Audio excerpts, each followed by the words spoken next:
In the south of China's Gansu province, the Maqu Wetland has more than 300 tributaries, large and small, distributed like capillaries across the surface of the earth.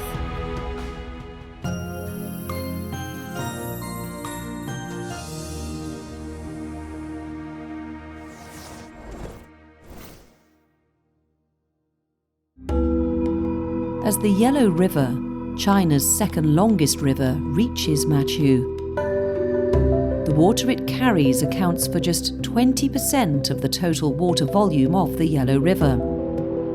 That total swells to 65% as it leaves Maqu. The abundant water nourishes the vast grassland. This grassland is located in the eastern end of the Qinghai Tibet Plateau in China, with a total area of 3,750 square kilometers. It is about the size of 3 cities the size of Los Angeles. But this is no city of angels, but a paradise for cattle and sheep. The Ula sheep breed is unique to Maqu.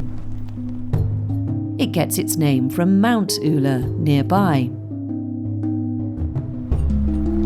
Their slightly spiral, upturned V-shaped horns make them handsome beasts. The secret of the resilience of the Ula sheep lies in the green grassland. More than 50% of the grassland here is put over to growing Chinese herbal medicines. By grazing on these herbs, the sheep develop a stronger resistance to diseases. Beyond grazing and drinking, running becomes their daily essential fitness sport.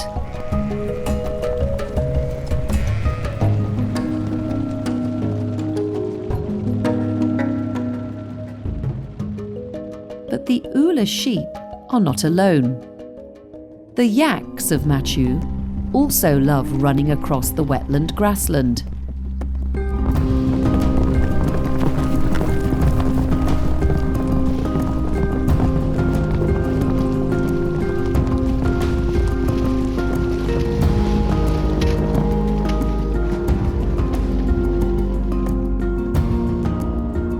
China is the home of yaks. More than 90% of yaks in the world live on the Qinghai Tibet Plateau and in the surrounding 6 provinces. Yaks account for more than half of the livestock raised by Maqu herdsmen.